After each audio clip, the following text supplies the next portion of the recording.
Pois é, povo de Deus, dezembro chegou mais rápido do que nós esperávamos, 2024, né, voou. E a gente está indo para frente, envelhecendo, outros nascendo, vida que passa. E esse mês, né, que é um mês intenso, né, São Paulo já é uma cidade intensa. Dezembro, então, é um sufoco. E aí nós começamos a ver muita coisa acontecendo, festas, muito consumismo, muita propaganda, muito comércio. A gente fica até constrangido, né? Parece que o comércio nos constrange a comprar, a dar presente. E vai tudo isso e surgem personagens no Natal, Papai Noel, Panetone, Peru, Chester e outros bichos. Tudo isso vai tomando conta. Aí a gente para pensar assim, quem é o aniversariante? Você já foi em um aniversário em que você não sabia quem era o aniversariante?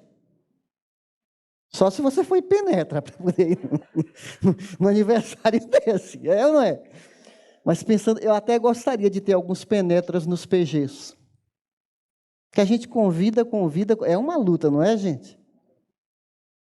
Seria tão bom, eu vi gente, mesmo sem ser convidado. Eu ouvi uma música aí na casa ao lado, o que está pegando aí? Seria tão bom, né? Mas sabe, aí a gente começa a pensar e confundir a cabeça, e aí vamos perdendo a raiz, a origem de grandes verdades que são sufocadas por meio dessa poluição visual, luzes, cores, que os homens trazem sempre à tona. Algumas pessoas, inclusive, até acreditam em Deus, mas acham que Deus criou o mundo, deixou o mundo como se fosse um relógio que deu corda, né? E deixou esse planeta Terra à sua própria sorte. Como se Deus criar, vocês agora ficam por conta de vocês. Se virem que eu vou tirar férias para outras galáxias e outros planetas. Tem até cristão ateu. Eu já falei isso mais de uma vez aqui, né? Tem um livro do Dr. Augustus Nicodemos, que ele fala sobre o ateísmo cristão. Tem cristão ateu. Parece que não combina, né? Porque se é cristão, como é que pode ser ateu? Quem é o cristão ateu? É aquele que acredita em Deus, mas não há relevância na sua vida. Deus não muda absolutamente nada. Ele simplesmente acredita, mas toca a vida. Não altera, não faz diferença na vida da pessoa, simplesmente acreditar em Deus. A gente até é lembrado que o diabo acredita em Deus também. Lá em Tiago, capítulo 2, fala, você crê em Deus? Até o diabo crê e estremece quando ele pensa em Deus, que aí o bicho pega para ele, não é? Então, gente, nós vamos falar hoje sobre um dos nomes de Jesus que, ao contrário do que a sociedade nos ensina, ao contrário do que o mundo fala, que Deus é distante, que não se importa, se Deus existe, porque tanta gente sofre. Então, são conceitos que são colocados que são contrários ao que o Novo Testamento, que o Antigo Testamento ensina. Esse nome de Jesus, o Emanuel, é totalmente diferente disso. Nenhum povo, nenhuma religião concebeu a ideia de um Deus que veio nos visitar. Não é um alienígena. Foi algo inédito na história. Algo surreal, inédito. Então, nós vamos ver esse texto. Deus conosco. Vamos falar juntos? Deus conosco. É uma outra forma de falar Emanuel, que quer dizer Deus conosco. Foi assim. Essa linda história não podemos perder de vista. Foi assim. O nascimento de Jesus Cristo. Maria, sua mãe, estava prometida em casamento a José. Mas antes que se unissem, achou-se grávida pelo Espírito Santo. Por ser seu José, voltando, por ser José, seu marido, um homem justo, e não querendo expô-la à desonra pública, pretendia anular o casamento secretamente. Espera aí, ele era casado? Não. Por que ele pretendia anular o casamento secretamente? Maria aparece grávida. Até hoje é polêmico, né? Aparece uma garota grávida. Esse noivado de antigamente era muito mais sério do que o noivado de hoje. O noivado de antigamente havia uma aliança até entre as famílias. A minha filha vai casar com o seu filho. A outra família, de acordo, assumem um pacto de noivado. Esse noivado significa que eles não poderiam coabitar, não poderiam dormir juntos. Era um namoro sério, como deveria ser até hoje. Não é? Um noivado de gente comprometida com Deus e com o outro, de se guardar até o casamento. Isso acontece hoje? Estamos vivendo outra realidade. Nesse período, Maria está grávida. Eu acho incrível José. Aqui já aparece uma qualidade dele, um homem justo.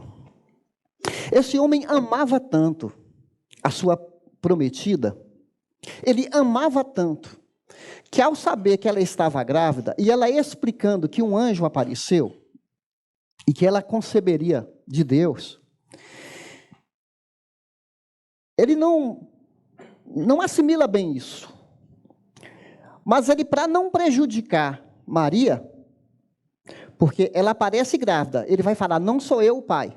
Para não prejudicar Maria, José planeja fugir, porque ele quer que a reputação dela seja preservada. Se ele foge, ele assume o ônus da culpa. Ele mancharia sua vida de tal forma que o pai da criança fugiu. Estão entendendo? Mas o amor, quando tudo suporta, tudo crê, tudo espera, como diz 1 Coríntios 13, ele deixa de pensar em si e pensa no bem do outro. Porque só o amor faz coisas que a gente não é capaz de compreender. E enquanto ele arquiteta, ele planeja deixá-la, o mesmo anjo que fala para Maria, que ela vai conceber de maneira sobrenatural, de maneira assim, de cumprimento, né? Porque naquela época as mocinhas falavam, quem será a felizarda? Quem será a escolhida? Porque lá 700 anos atrás, o profeta Isaías tinha dito, uma virgem conceberá e dará à luz, e seu nome será Emanuel, Pai da eternidade, Deus forte, Príncipe da paz. Quem será essa? Obviamente, se José era um homem muito íntegro, ele encontrou uma parceira à altura de ser a escolhida, para que ela fosse escolhida, para que Deus viesse habitar em nossa realidade. Então, vamos continuar o texto. Depois de ter pensado nisso, apareceu-lhe um anjo do Senhor, em sonho, e disse, José, filho de Davi, não tema receber Maria como sua esposa, pois o que nela foi gerado procede do Espírito Santo. Ela dará à luz um filho, e você deverá dar-lhe o nome de Jesus. Para o judeu, o nome tem um significado tão especial, porque o nome você carrega a sua identidade. O seu nome diz respeito a quem é você como pessoa. Abraão, você vai se chamar Abrão, você vai ser chamado Abraão. Você vai ser pai de uma multidão. Samuel, a mãe falou para ele, meu filho, o seu nome será Samuel, você foi pedido a Deus. Samuel significa isso. Então, seria bom nossa cultura começar a dar nomes que tenham sentido, né? É uma coisa legal isso aqui da cultura judaica. Mas o nome de Jesus, você nunca mais vai esquecer. Jesus significa Salvador. Olha aqui, ó. Ele salvará o seu povo dos seus pecados. Isso significa Jesus, ou Jeová é salvação. Significa Jesus. Tá certo? Você nunca mais vai esquecer o nome de Jesus? O que significa Jesus? Ele me salvará dos meus pecados. Tudo isso aconteceu para que se cumprisse o que o Senhor dissera pelo profeta: a virgem ficará grávida e dará à luz um filho e lhe chamarão Emanuel, que significa Deus conosco. Mateus, o propósito de Mateus, quando você lê o livro de Mateus, é recorrente, é comum. Quando acontece um evento, ele fala assim, para que se cumprisse o que o profeta escreveu. Quando Jesus nasce em Belém, ali ele fala para que se cumprisse que ele viria de Belém. Que ele moraria em Nazaré, que ele vai ser chamado o Nazareno. Tem muitas profecias que falam e tudo se encaixa na pessoa de Jesus. Tem gente que já contou, alguns dizem que é mais do que 300, mas já li um autor que falou assim, mais de 300 profecias se encaixam perfeitamente na pessoa de Jesus. Só isso já é um argumento tão forte para a gente entender que Jesus de fato existiu, é real e ele veio para nós. Deus veio nos visitar. Continuando o que nós vamos falar. Ao acordar, José fez o que o anjo do Senhor lhe tinha ordenado e recebeu Maria como sua esposa, mas não teve relações com ela, enquanto ela não deu à luz um filho, e ele lhe pôs o nome de Jesus. Tudo muito claro, e não houve nenhum escândalo, tudo muito claro. Queridos, eu gostaria de compartilhar algumas verdades aqui entre nós, algumas verdades só dessa palavra Emanuel, porque tem 2 nomes de Jesus aqui. Tem o nome que ele vai nos salvar dos pecados e tem um nome divino, né? Jesus é Deus conosco. Só essa palavra Deus conosco nos dá 4 verdades vitais aqui. Primeiro, Jesus é Deus. Deus. Quando se fez carne, o verbo se secularizou. Isto é, entrou dentro do tempo e tornou-se visível, palpável e audível. Jesus é a presença visível do Deus invisível. Deus sempre quis morar com a gente. Quando você lê Gênesis no início, fala que Adão e Eva ouviam os passos de Deus pelo jardim. Você imagina o privilégio do paraíso entre tantas coisas, Deus vir tomar um café da manhã ou um café da tarde com aquele casal. Já estava maravilhoso. Imagina Deus, o anfitrião, o criador do casamento. Mas houve algo que estragou essa boa convivência, né? Algo manchou. Os nossos pais, Adão e Eva, infelizmente, algo brotou dentro deles e eles, infelizmente, caíram. Desobedeceram a Deus. E a humanidade está debaixo de uma maldição que tem morte. Lá em Gênesis capítulo 3 tem inimizade, tem disputa de sexo, né? Marido e mulher, uma coisa muito antiga, né? Uma acusação mútua. Tem ali humilhação, tem medo, vergonha, fuga. Tudo isso aparece e continua na humanidade até hoje. Mas Deus sempre quis.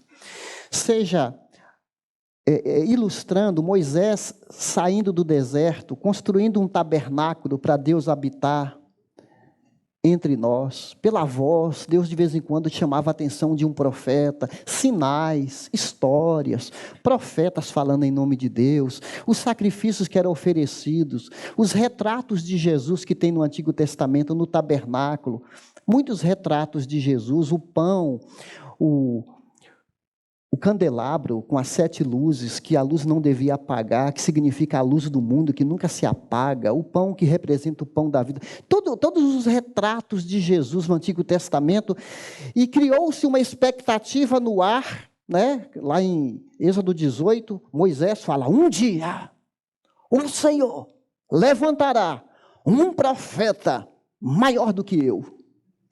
E durante tanto tempo o povo esperava quem será ele. É tanto que quando João Batista entra em cena, chegam para ele e falam assim, quem é você? Você é ele? Você é o profeta? João fala, eu não sou. Eu não sou digno de me curvar e amarrar o cadarço da sandália de Jesus. Quem é ele? E o povo vivia em expectativa. Daqui agora a virgem concebe. Zacarias tem uma revelação do João Batista, né? Está todo mundo assim em expectativa. Ele vai aparecer, ele vai aparecer. Então a gente está falando de um evento que é um clímax, de um acontecimento assim inédito. O Deus, que aí Hebreus vai falar, havendo Deus, olha como ele resume tudo isso que eu falei.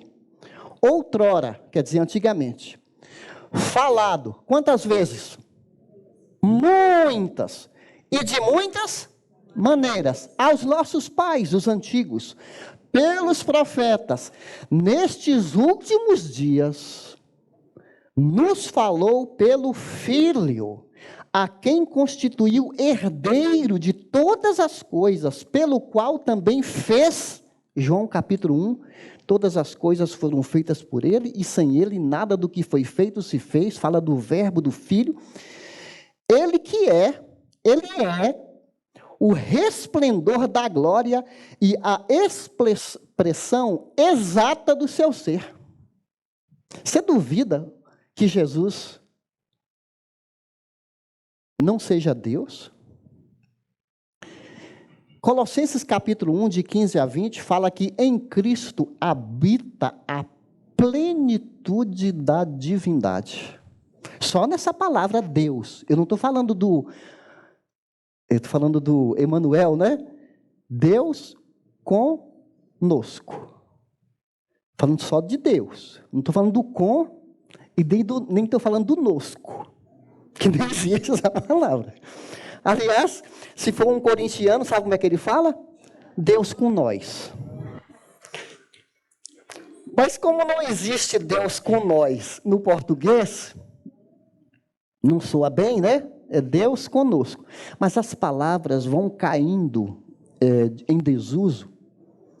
Daqui a pouco a gente nem sabe o que é desuso, porque também não fala muito desuso. As palavras vão perdendo o significado. E uma vez, estava no restaurante uma turma, estavam almoçando, aí entrou um mineiro, aí o pessoal estava almoçando ali e falou, e aí, mineiro, vem almoçar conosco? Aí ele olhou para eles e falou assim, eu não como esse trem, não. Ele pensou que conosco era comida. Bom, brincar um pouquinho aqui, né, gente? Porque eu nem sei porque eu brinquei agora, mas vamos lá. Ó. Já vou ganhar uma bronca da chefe. Depois de 3 anos, na companhia de Jesus, os apóstolos se convenceram da sua divindade. O mais resistente deu-se por vencido ao ver o sinal dos cravos no corpo ressuscitado de Jesus, no 2º domingo da ressurreição, e exclamou, Senhor meu e Deus meu.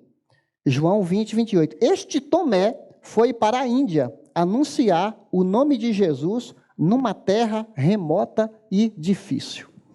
Se esses homens não crescem que Jesus era Deus, eles não morreriam por uma causa perdida. Os 12, exceto João, que foi exilado numa ilha de Pátimos, todos os outros, segundo a história, morreram como mártires cristãos. Na verdade, imagine uma ceia de Natal. Um de nós aqui fala assim: eu sou Deus.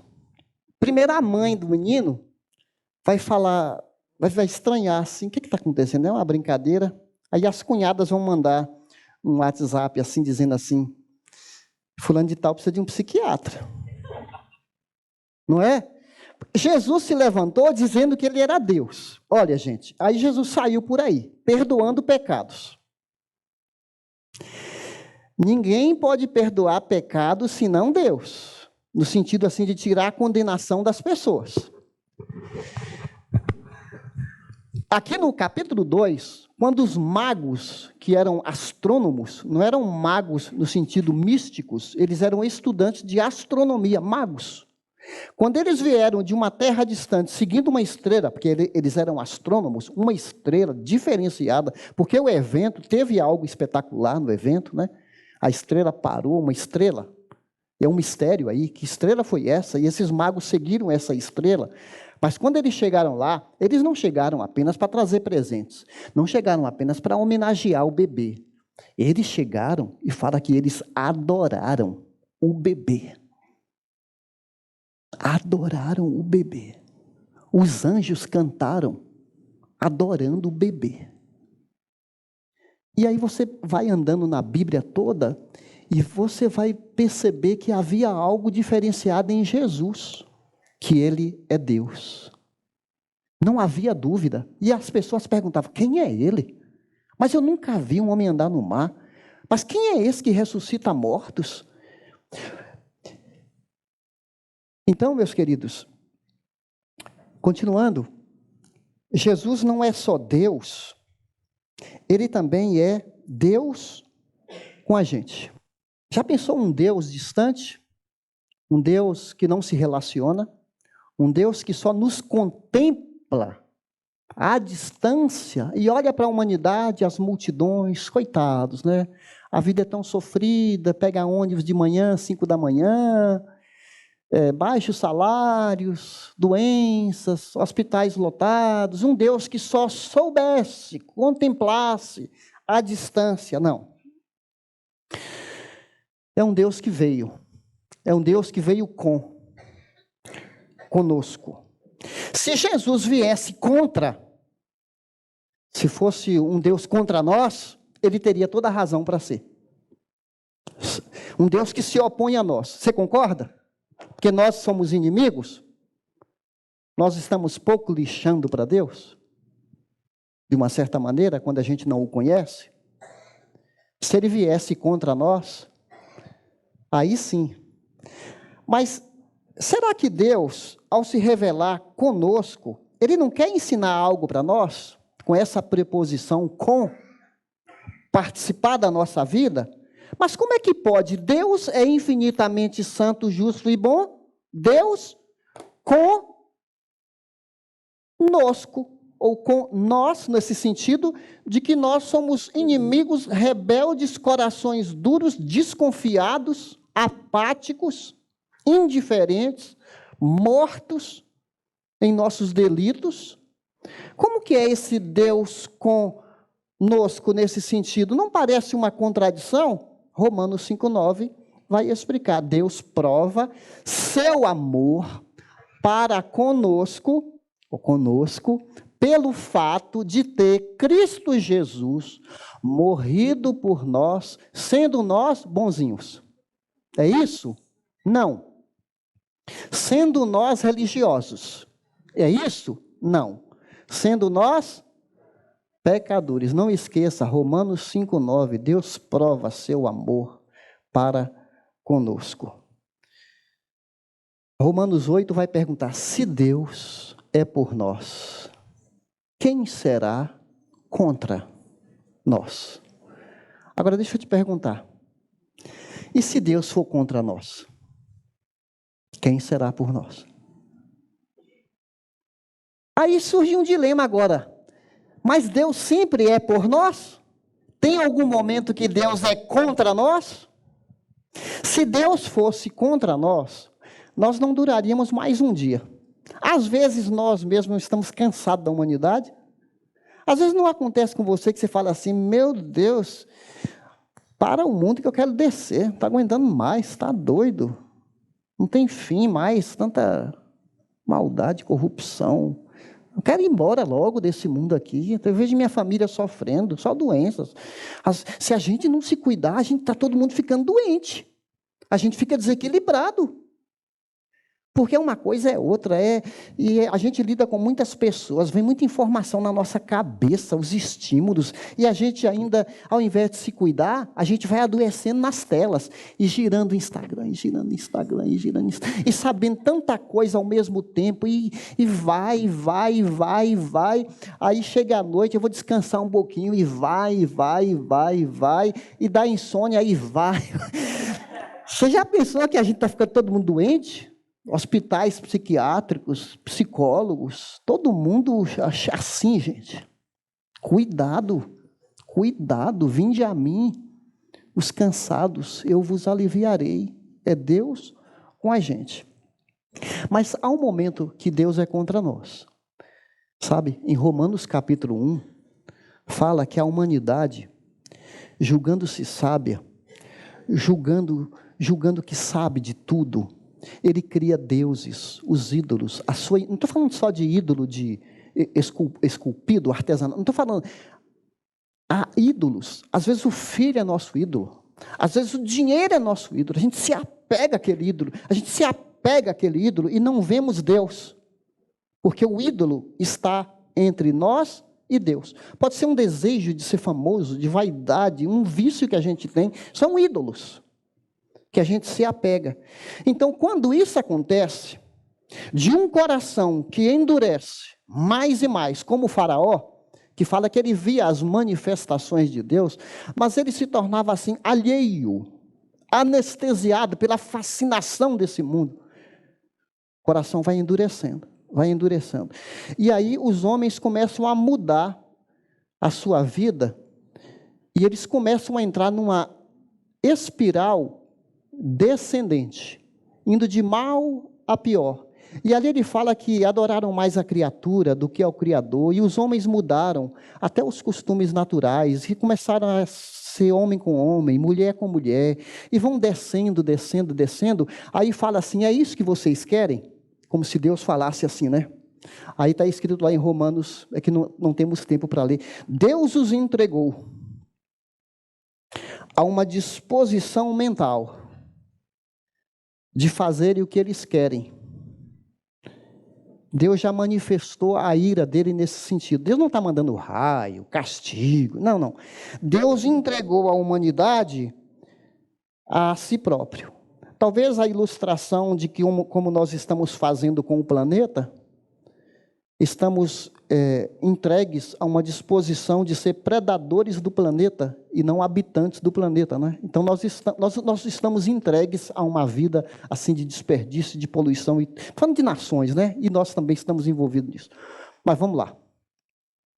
Jesus não é ser Deus por nós. Aliás, tem um texto em Hebreus que nos assusta. Hebreus 10, no final, Hebreus 12, 31.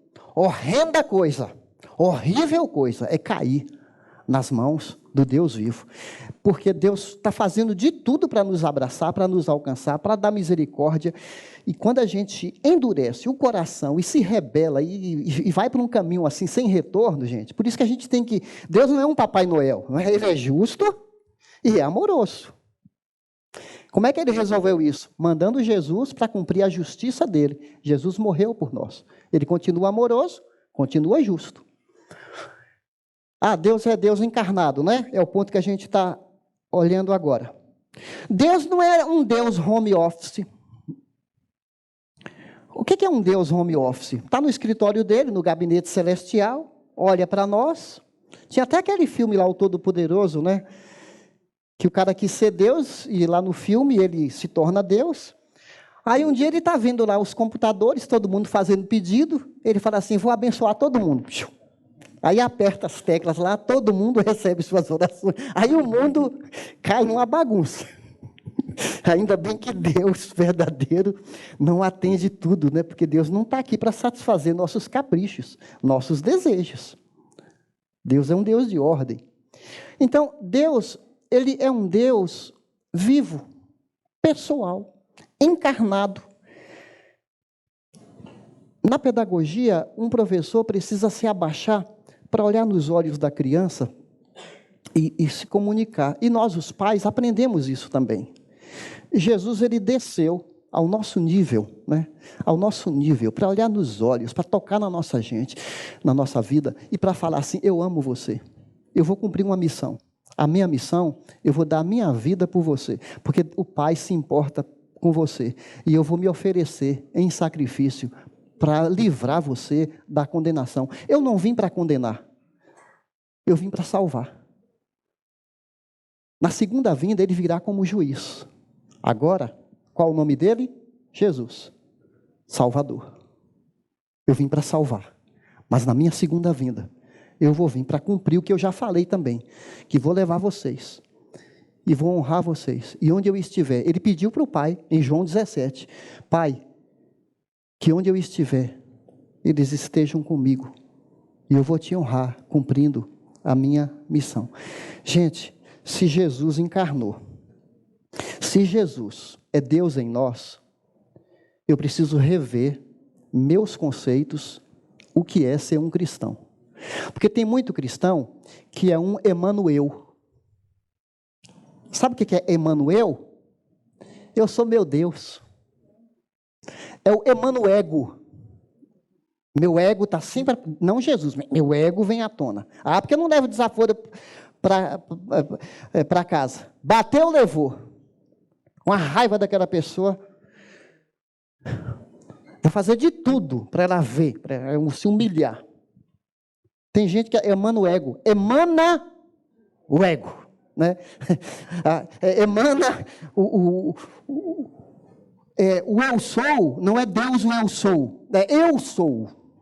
Eu sou mais. Eu posso. Eu consigo. Eu tenho capacidade. Eu tenho inteligência. Se a gente não se humilhar e ser como criança, e colocar a boca no pó, ai de nós. Agora, se Jesus encarnou em nós, a igreja precisa encarnar Jesus em si. Porque a igreja é um povo em que Jesus está encarnado.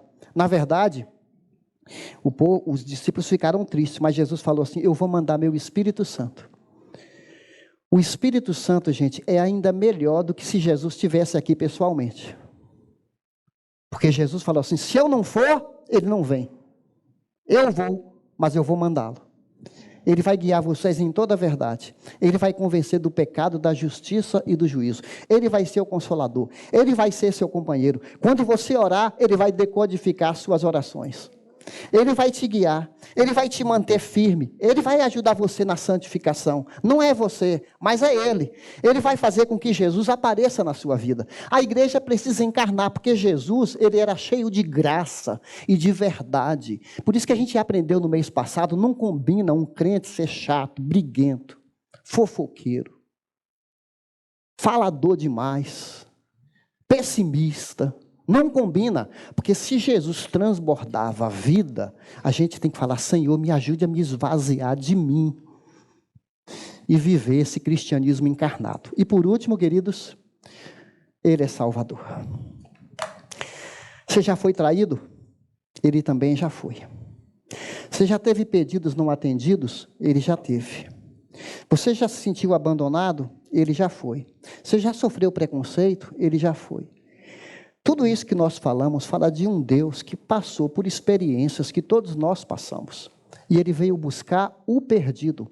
Jesus não morreu para os religiosos, as figurinhas, os famosos. Morreu também por eles. Mas não só no sentido assim, só para gente boa na fita. Eu vim buscar e salvar o perdido. Aí Ele estava do lado de gente maltratado, sofrido, mulheres desacreditadas, homens doentes, paralíticos, pessoas quebradas, mazeladas. Ele veio pegar esse povo e fazer um grande movimento de resgate. Você já foi resgatado? Ele já te alcançou? Que a gente aprenda a dizer sim para Jesus, não só para a salvação, mas para que a vida dele transborde na nossa vida.